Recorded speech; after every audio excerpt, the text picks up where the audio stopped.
I want to go back out now to South Austin this morning, where Chief Brian Manley is getting ready to give us an update on that shooting involving an Austin police officer overnight.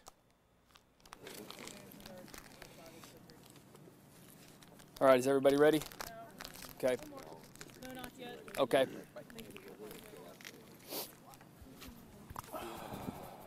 Hold on. Got it. Thank you. Eli, when Eli has his light on, I'm good, yes. Yeah, that's going to work for me. All right, is everybody ready? Yeah. All right, good morning. Thank you all for your patience this morning. We're here to give you a briefing on an officer-involved shooting that happened in the early morning hours. This incident actually began last night at 10:26 p.m. Austin police officers attempted to make a traffic stop in the 6400 block of South IH-35. The vehicle that they attempted to stop at that time evaded, and we did not engage in a pursuit at that time. The officers began conducting research on the vehicle, the license plate, in an attempt to identify the registered owner so we could conduct an investigation on who may have evaded. Through that work and through the investigation trying to identify the owner of that vehicle, we ultimately received a phone call back into our communications center at 11:51 p.m. from an individual who appeared to be one of the registered owners, concerned that we were contacting them about the vehicle being involved in a pursuit and wanting to make sure that it was in fact a police officer that was calling them. Through this conversation, which took place for quite a while with our dispatch center, we were getting information on who may be in the vehicle, and we ultimately got information that the family had received a text from their son that he had crashed the vehicle in the 7500 block of East William Cannon here behind us. Officers began searching this area to locate the vehicle, and in fact at 1:40 a.m. a patrol supervisor located a vehicle that had been involved in an apparent crash into this field behind us. The vehicle is actually a different vehicle than the one that we had stopped the night before, or attempted to stop at 10:26. But the officer arrived and located that vehicle. Again, he arrived at 1:40. At 1:41, the officer puts out an officer needs assistance, stating that the subject in the vehicle had a gun. At 1:42, he indicates that he had one at gunpoint and that the individual at that time was holding the gun to his head. At 1:43, we had EMS en route, given the nature of this call, and at 1:45, the sergeant noted that he was still trying to talk the subject down, trying to calm him down. At 1:46, a second officer arrives on scene and is equipped with a ballistic shield, and they begin to put their plan together. And at 1:47, it's reported over the radio that shots have been fired. EMS was staged at the area and entered a short time later to render medical assistance. The individual was transported to the scene. The individual was transported to South Austin Hospital at 2:04 a.m. for treatment of gunshot wounds. And at 3:27, the individual was pronounced deceased.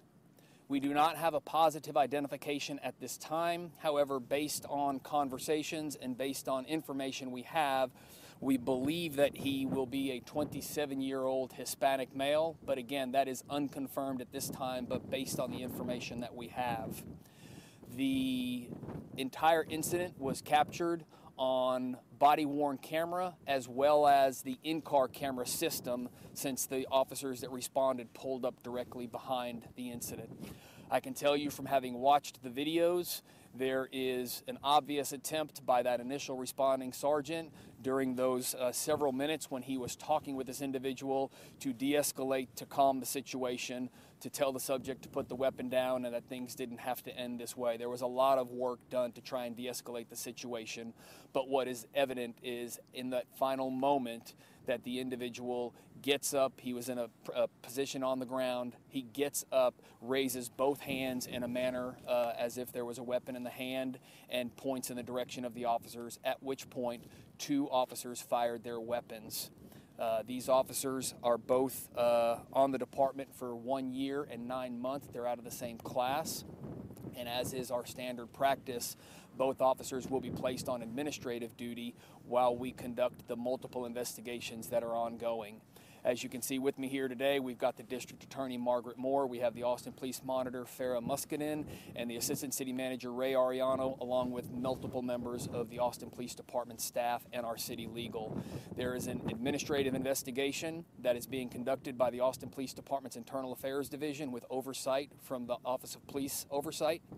There is an investigation also by the Travis County District Attorney's Office in conjunction with the Police Department Special Investigations Unit into this matter as well.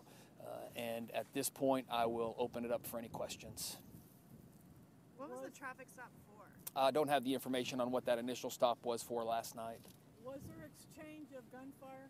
That is unknown at this time. What I can confirm is that our officers did fire, 2 officers, their weapons, and I can also confirm that we have located a weapon on the scene here in close proximity to where the vehicle is located. Is that what officers were looking for when they were searching with flashlights through the vehicle? Were they looking for other weapons?